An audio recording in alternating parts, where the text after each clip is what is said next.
नमस्ते। आज हम बात करेंगे एक ऐसे टॉपिक पर जो हर किसी के लिए जरूरी है, इन्वेस्टमेंट। बिल्कुल। हम सब चाहते हैं कि हमारा पैसा बढ़े, लेकिन इतने सारे विकल्प हैं, सही रास्ता कैसे चुनें? अक्सर ये बहुत कंफ्यूजिंग लगता है। हाँ, ये बात तो है। आज हम इसी कंफ्यूजन को दूर करेंगे और LIC के एक खास प्लान प्रोटेक्शन प्लस के अलग अलग इन्वेस्टमेंट फंड्स को एकदम आसान भाषा में समझेंगे।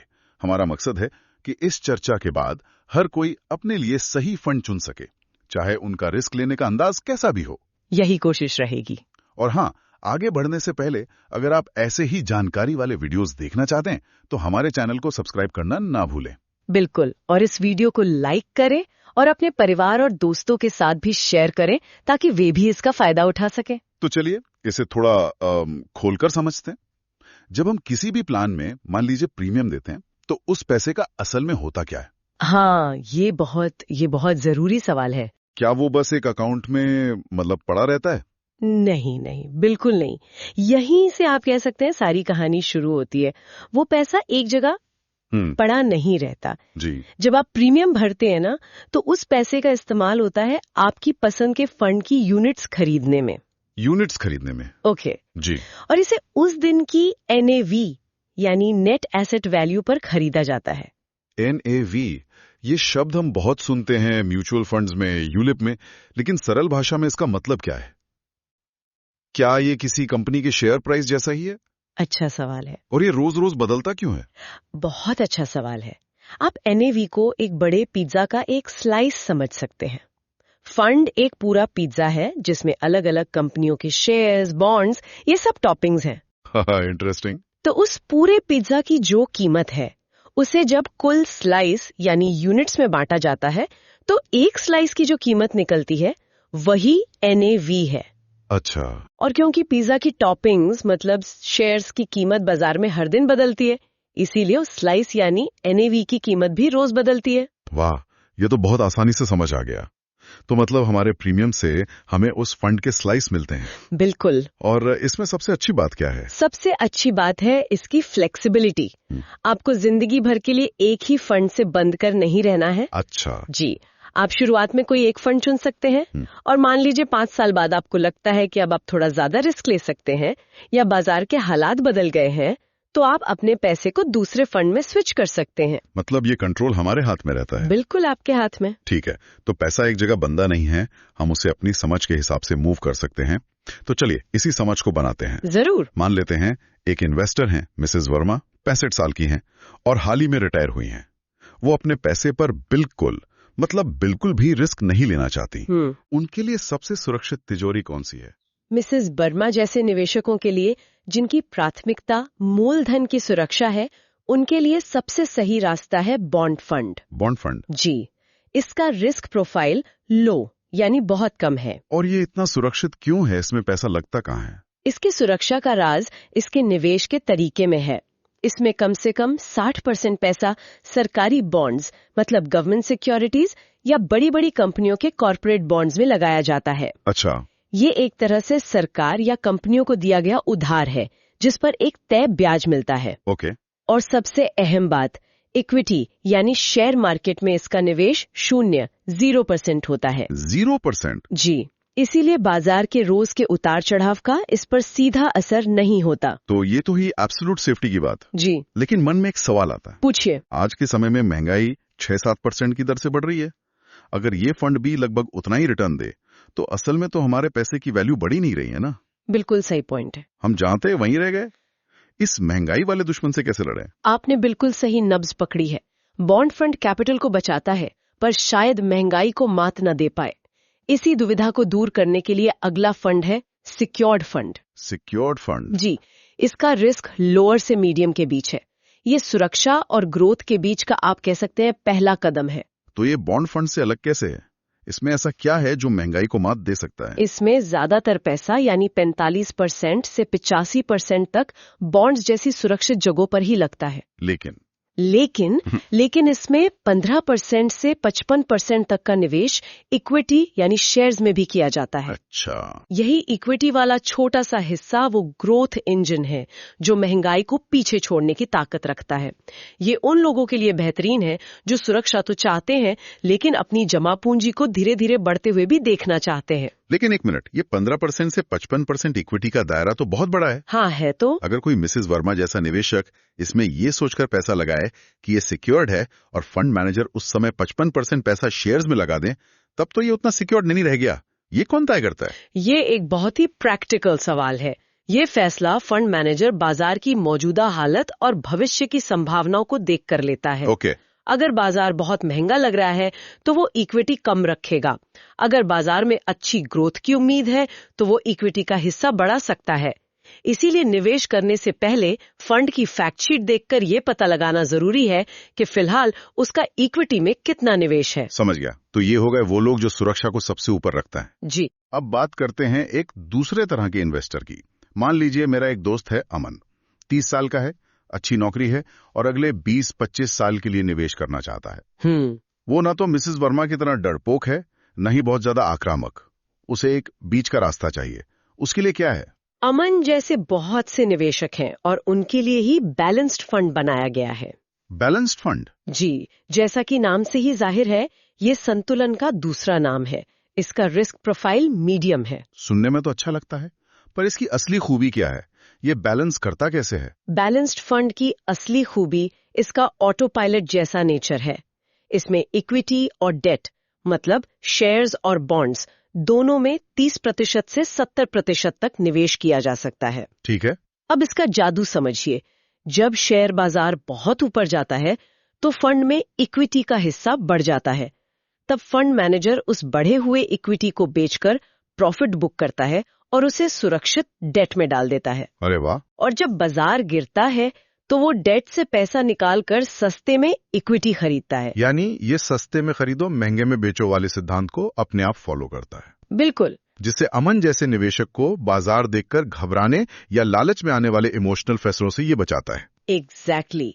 ये इसका सबसे बड़ा फायदा है। ये आपको अनुशासित रखता है। ये उन निवेशकों के लिए है जो लंबी अवधि में अच्छी ग्रोथ चाहते हैं लेकिन रातों को चैन की नींद भी सोना चाहते हैं। ये सुनने में तो लगभग परफेक्ट लगता है, पर क्या ये ऑटो पायलट कभी फेल हो सकता है? मतलब क्या ऐसी कोई स्थिति है जहां ये संतुलन काम ना करे? देखिए, अगर बाजार बहुत लंबे समय तक एक ही दिशा में चलता रहे, जैसे लगातार गिरता ही रहे, तो ये फंड भी गिरेगा क्योंकि इसमें इक्विटी तो है ही। हाँ, वो तो है। लेकिन डेट का कुशन होने की वजह से ये प्योर इक्विटी फंड्स के मुकाबले कम गिरेगा। तो ये गिरावट को रोकता नहीं पर झटके को कम जरूर कर देता है। ठीक है। तो अब अमन को लगता है कि वो मीडियम रिस्क से थोड़ा ज्यादा ले सकता है। उसका लक्ष्य बड़ा है, शायद रिटायरमेंट के लिए एक बड़ा कॉर्पस बनाना। अब हम उन फंड्स की तरफ बढ़ते हैं जहां रिटर्न की संभावना ज्यादा है पर जाहिर है रिस्क भी ज्यादा होगा। सही। अब हम ग्रोथ ओरिएंटेड फंड्स की बात करेंगे। इसमें पहला है ग्रोथ फंड, जिसका रिस्क हाई माना जाता है। High risk? जी। यहां से निवेशक का मुख्य ध्यान कैपिटल की सुरक्षा से हटकर उसे तेजी से बढ़ाने पर चला जाता है। इसमें 40% से 80% तक पैसा सीधे इक्विटी यानी शेयर्स में लगाया जाता है। तो ये उन लोगों के लिए है जो बाजार के 10-15% के उतार चढ़ाव से घबराते नहीं हैं। मैंने कई लोगों को देखा है, वो दोस्त की सलाह पर ग्रोथ फंड में पैसा लगा देते हैं, लेकिन जब बाजार 10% गिरता है तो घबराकर सब बेच देते हैं। ये बहुत होता है। ये दिखाता है कि सिर्फ रिटर्न देखकर फंड चुनना कितनी बड़ी गलती है। आपने एक बहुत ही अहम बात कही। ग्रोथ फंड का रिटर्न आकर्षक दिखता है, लेकिन ये उन्हीं के लिए है जिनका दिल मजबूत है और जिनके पास समय है। समय? जी, समय। ये युवा निवेशकों के लिए बेस्ट है जो 10-15 साल या उससे ज्यादा के लिए निवेशित रह सकते हैं। समय होने का फायदा ये है कि अगर बाजार आज गिर भी गया तो उसे रिकवर करने और आगे बढ़ने के लिए कई साल मिल जाते हैं। और अगर कोई ऐसा हो जो 80% इक्विटी से भी संतुष्ट न हो, जिसे लगता है कि जब रिस्क लेना ही है तो पूरा क्यों न ले? ऐसे आक्रामक निवेशकों के लिए क्या है? ऐसे निवेशकों के लिए 2 विकल्प हैं और दोनों ही वेरी हाई रिस्क कैटेगरी में आते हैं। Very high? जी। पहला है फ्लेक्सी ग्रोथ फंड और दूसरा है फ्लेक्सी स्मार्ट ग्रोथ फंड। पूरा 100% पैसा शेयर्स में? ये तो सुनने में ही डरावना लगता है। मतलब अगर बाजार 20% गिर गया तो पोर्टफोलियो भी सीधा 20% नीचे। बिल्कुल, इसीलिए ये वेरी हाई रिस्क पर हैं। ये हर किसी के लिए नहीं है, लेकिन इन दोनों में एक बहुत दिलचस्प फर्क है। अच्छा, क्या फर्क है? फर्क है इनकी निवेश की स्ट्रैटेजी में। दोनों ही फंड्स 100% तक इक्विटी में निवेश कर सकते हैं, लेकिन फ्लेक्सी ग्रोथ फंड अपना पैसा एनएसई निफ्टी 100 इंडेक्स की टॉप 100 कंपनियों के शेयर्स में निवेश करता है। Okay, top 100 companies. और दूसरा वाला flexi smart growth fund? Flexi smart growth fund और भी ज्यादा फोकस्ड है। ये खास तौर पर एनएसई निफ्टी 50 इंडेक्स की कंपनियों में निवेश करता है। निफ्टी 50? जी, इसका मतलब है कि आपका पैसा भारत की टॉप 50 ब्लू चिप कंपनियों में लगाया जाता है। ब्लू चिप यानी बाजार के वो सबसे बड़े और भरोसेमंद खिलाड़ी, जैसे एचडीएफसी बैंक, रिलायंस, टाटा। बिल्कुल, जिनके प्रोडक्ट्स और सर्विसेज हम रोज इस्तेमाल करते हैं। ये दिलचस्प है। तो एक फंड देश की 100 सबसे बड़ी कंपनियों में पैसा लगाता है और दूसरा सिर्फ टॉप 50 में। मेरे मन में एक सवाल है। आमतौर पर हम सुनते हैं कि ज्यादा डाइवर्सिफिकेशन से रिस्क कम होता है, तो 100 कंपनियों में पैसा लगाना 50 कंपनियों से ज्यादा सुरक्षित हुआ ना? फिर दोनों वेरी हाई रिस्क पर क्यों हैं? बेहतरीन सवाल। सैद्धांतिक रूप से 100 स्टॉक 50 से ज्यादा डाइवर्सिफाइंग है, लेकिन जब हम इतनी बड़ी कंपनियों की बात कर रहे हैं तो ये सभी बाजार के बहाव के साथ ही चलती हैं। अच्छा, अगर बाजार में बड़ी गिरावट आएगी तो ये 100 और 50 दोनों ही गिरेंगी। रिस्क लेवल वेरी हाई इसलिए है क्योंकि दोनों में 100% इक्विटी रखने की क्षमता है। समझ गया। फर्क बस इतना है कि निफ्टी 50 वाला फंड देश की सबसे मजबूत कंपनियों पर ज्यादा कॉन्सेंट्रेटेड दाव लगा रहा है, जबकि निफ्टी 100 वाला उसे थोड़ा और फैला देता है। चलिए, अब तक की सारी जानकारी को एक साथ रखकर देखते हैं ताकि फैसला लेना आसान हो जाए। जरूर। अगर हम इसे मिसेस वर्मा और अमन के नजरिए से देखें तो तस्वीर कैसी दिखेगी? बिल्कुल, अगर हम सेफ्टी और ग्रोथ के पैमाने पर देखें तो मिसेस वर्मा जैसी रिटायर्ड निवेशक के लिए बॉन्ड फंड सबसे सुरक्षित है, जहां मूलधन बचा रहेगा। जी, अगर वो थोड़ी सी ग्रोथ चाहती हैं ताकि महंगाई से लड़ सकें तो सिक्योर्ड फंड एक अच्छा विकल्प है। ठीक है। और अमन? अब आते हैं अमन पर, जो 30 साल का है। वो बैलेंस्ड फंड से एक सुरक्षित और स्थिर शुरुआत कर सकता है। जैसे जैसे उसकी समझ और रिस्क लेने की क्षमता बढ़े, वो ग्रोथ फंड की तरफ जा सकता है, ताकि अपने लंबे समय के लक्ष्यों को तेजी से पा सके। बिल्कुल। और अगर अमन एक अनुभवी निवेशक बन जाता है और बाजार के बड़े जोखिम को समझता है, तो वो अपने पोर्टफोलियो का एक छोटा हिस्सा फ्लेक्सी ग्रोथ या फ्लेक्सी स्मार्ट ग्रोथ जैसे फंड्स में डालकर हाई ग्रोथ की कोशिश कर सकता है। बहुत साफ। मतलब ये एक सफर जैसा है। आप अपनी जिंदगी की स्टेज और अपने कंफर्ट के हिसाब से सही गाड़ी चुन सकते हैं। एकदम सही। एक सीधी लाइन है जिसमें एक तरफ पूरी सुरक्षा है और दूसरी तरफ पूरी ग्रोथ। आपको बस ये तय करना है कि आप इस लाइन पे कहां खड़े होना चाहते हैं। तो आज हमने देखा कि कैसे एक ही प्लान के अंदर अलग अलग तरह के इन्वेस्टर्स के लिए कितने विकल्प मौजूद हैं।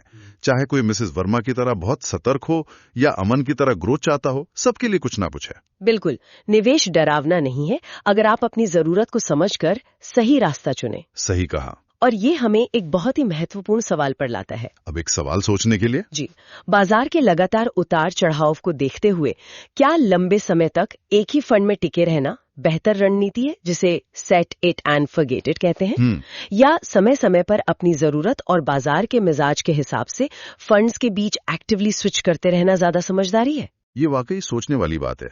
आप इस बारे में क्या सोचते हैं? आपकी रणनीति क्या होगी? एक बार निवेश करके भूल जाओ या समय समय पर बदलाव करो? अपनी राय नीचे कमेंट सेक्शन में जरूर बताएं। हमें आपके जवाबों का इंतजार रहेगा। और हाँ, क्योंकि आप यहाँ तक आ ही गए हैं और पूरा वीडियो देखा है, तो जाने से पहले चैनल को सब्सक्राइब जरूर करें ताकि आपको भविष्य में भी ऐसे उपयोगी और जानकारी भरे वीडियोस के नोटिफिकेशन मिलते रहें। धन्यवाद।